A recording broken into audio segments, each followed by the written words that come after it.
Welcome back to another episode on our Property Management 101 series. I'm Dave Hathaway, owner of Hathaway Property Management. We successfully self-manage a 50-unit portfolio using efficient systems and processes that help us scale and be more hands-off as owners. I'm here to share with you how we do it and how you can too. So let's get into today's episode. In today's episode, episode number 7, we're going to discuss how to handle maintenance and repairs in property management, how this increases tenant satisfaction, and how it can increase your profits. Number 1, I want to discuss emergency repairs and non-emergency repairs.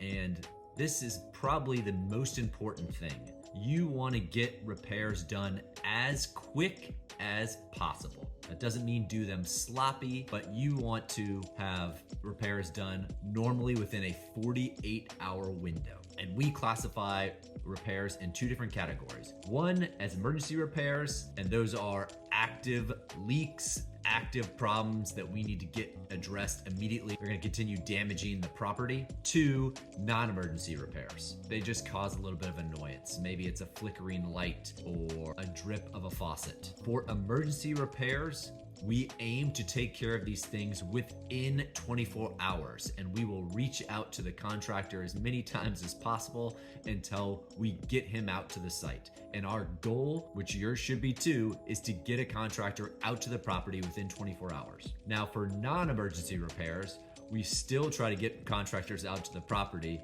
with a little less urgency, and our goal is to get those fixed within 48 hours. Now, there are factors that come up, like tenant schedules for non-emergency repairs. The tenant might say, well, I'm not available and I want to be there when the contractor gets there.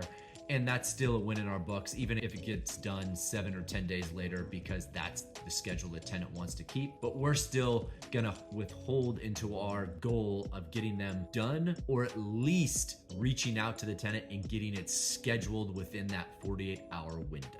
Now, by doing these repairs quickly, you're gonna increase your tenant satisfaction. You're gonna have tenants stay longer because they appreciate things getting taken care of right away. Our next biggest thing when handling maintenance repairs is choosing the contractors, having the right contractors to go out to those repairs. And I'm gonna go back to something I said in a different episode, work with A players. So one of the goals is finding great contractors. They are going to make your business run smoother and make your life easier. They're also going to make your tenants feel much better when they are super professional in the job. Now, I want to briefly talk about treating everything as a business. You want to think of everything as a long-term solution and not a short-term solution. What do I mean by this? When you're looking for great contractors, there's a couple things that you want to look for. And I have a 3-filter test of things that you're going to want to ask and determine, hey, is this somebody that I can work with for the long term? Number 1, are they okay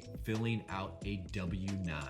So W-9 is basically asking for their tax information. If a contractor says, no, I'm not gonna do that, well, that's strike 1. And you probably don't wanna work with those people because they are not professional. Number 2, can they easily be paid? Some contractors might say, hey, I only accept cash. Well, that's a problem when you're thinking long term. Somebody always has to meet this contractor to pay him cash. So normally red flags go off when I hear that, and normally that's not somebody I want to work with. These are the things you're going to want to hear from the contractor. Either they accept electronic payment, like an ACH transfer, a credit card, some sort of Venmo or PayPal or Cash App. Those are the contractors that you can work with long term. They're going to make life easy. You want to make life easy for them by being able to transfer your payment when they do the work. Lastly, and our 3rd filter is, do they have some form of invoice? Now, this one can go back and forth because you can actually give the contractor an invoice if they don't have it. And I don't classify